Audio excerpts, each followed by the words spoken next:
Hi everyone, we are nearing the end of our logic unit. This is our second to last topic, and that topic is on biconditional statements. So label your notes at the top of your page as biconditional statements, and we are going to start by just reviewing a couple things. We've already talked about this.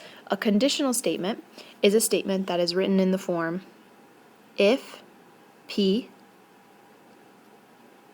then Q, right? Where P is our hypothesis, Q is our conclusion. We've already talked about that.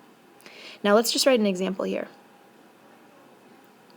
My example is if I earn a 59.5% or more, then I pass a test. Now I want you to think about that. 59.5 isn't necessarily a score that you should aim for, but if you get a 59.5%, that rounds up to a 60, which is a passing score, which means that this statement is true. So put a T or a true next to it. All right, so let's do the next one. The converse of this statement, which we talked about last class, is when we switch the hypothesis and the conclusion. So in our example above, it just becomes if Q, then P. We just switch the order. We write it backwards, basically. Now let's do the same example. Let's write the converse of it. If I pass a test, then I earned a 59.5% or more. Now, is that statement true or false? If you pass a test, if you're looking at a test in your hands that you passed, it doesn't say what score, it just says you passed. That means you must have earned a 59.5% or more. That statement is also true. All right, that brings us to a biconditional statement. And a biconditional statement happens, I'm going to write, it is when a conditional and its converse are both true. So if a conditional and its converse are both true, just like the example we did, we wrote a conditional, here's our conditional, we wrote its converse, they were both true. If that happens, if they are both true, it means that we can write a biconditional statement using this information. I'm going to write one more thing here. It's just a way that I like to remember it. It's that a biconditional statement I'm going to write is true forwards and backwards. Just like an easier way to remember this without all the geometry language. It's true forwards and backwards. All right, so an example of a biconditional statement, this is how we write it. We say if, oh wait, hold on, I made a mistake already. Erase that if. We say, I earn a 59.5% or more if and only if I pass a test. So the key is that phrase in the middle, if and only if. So for biconditional statements, we use if and only if to connect the hypothesis and the conclusion. And that means basically that it is true forwards and backwards. All right, now we are going to talk about how to determine if a biconditional statement is true or false. So if we're given one, how do we figure it out? So next on your paper, I want you to write this sentence, how to determine if a biconditional statement is true. And the way that we do that is that I'm going to say here, a biconditional is only true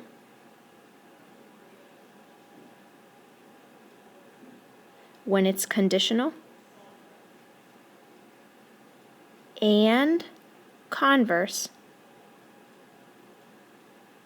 are both true. And I want you to write in parentheses again what I said before. It basically means that it's true forwards and backwards. And that's really what I'm going to keep coming back to. It's true forwards and backwards. All right, next we're going to do a couple examples. All right, so we are going to do a couple examples now, and in each example we are going to determine if the biconditional is true or false. And if it's false, we're going to provide a counterexample, which we've done in a lot of examples in the past. We've talked about counterexamples. So make sure you write the directions and copy that first example. So in the first example, it says two angles are supplementary if and only if their measures sum to 180 degrees. So remember, if we want to know if this biconditional is true, it's a biconditional because it has if and only if written there. We have to think about it as a conditional, and then we have to think about its converse. So the conditional of this statement is if two angles are supplementary, I'm going to abbreviate sup, then their measures sum to 180 degrees. And we know that supplementary angles, by definition, sum to 180 degrees, so that's true. Put a T there.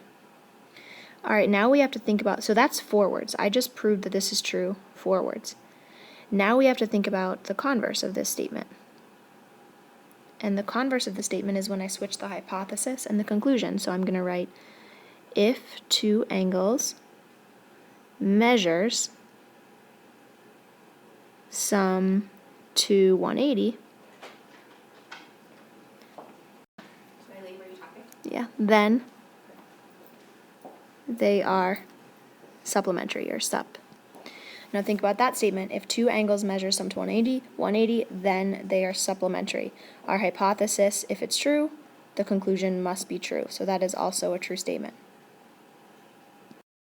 Now what that means for our biconditional is that the conditional is true and the converse is true, which means our statement is true forwards and backwards, which means as a whole, it is a true statement. Make sure you write your final answer there.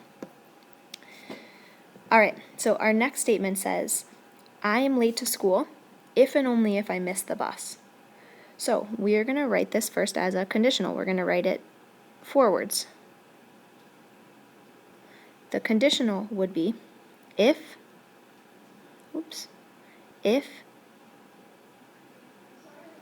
I'm late to school, then I would put this in the past tense, then I missed the bus. And now, right away I have a feeling about this one. It says, if I'm late to school, then I missed the bus.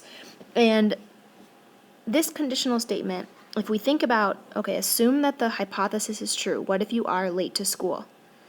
Can you think of an example where the conclusion could be false? In other words, can you think of another time where you would be late to school, but you did not miss the bus? And I can think of a counterexample right now. My counterexample would be, what if, there's more than one counterexample, but what if the bus was stuck in traffic? So you made the bus, you were on time, but your bus got stuck in traffic. That means that there's an example where the hypothesis is true, but the conclusion is false. And actually, that means that our statement is false. And I'm asked if the biconditional is true, right? Which means, is it true forwards and backwards? And I just proved that it's false forwards, which means I can stop right here. I'm just going to write false as my final answer. This biconditional statement is not true. All right, for our last example, make sure you write this one down. This says x equals 3, IFF, mathematicians are lazy. IFF means if and only if. That's what IFF means. It's not a misspelling. We didn't misspell if. So this means x equals 3, if and only if x squared equals 9. So let's write the conditional and the converse. Let's write it forwards. That's the conditional. And the conditional would be if x equals 3, then x squared equals 9. Now stop and think about that for a second. If we assume the hypothesis is true, okay, if x is 3, will the conclusion always be true? Is 3 squared always 9? And that is a true statement. It is always going to be 9 if x is 3. All right, so now let's write this statement backwards, and that's the converse. Okay, the converse of our statement is if x squared equals 9, then x equals 3. And now think about this statement. Okay, if x squared equals 9, if we assume that the hypothesis is true, will x always equal 3? And you might have to think about this for a second, but there is a counterexample to this. The counterexample is that x could be something other than 3. It could be negative 3, because negative 3 squared is also positive 9. That means that our conditional statement, our biconditional statement is false, because it is not true forwards and backwards.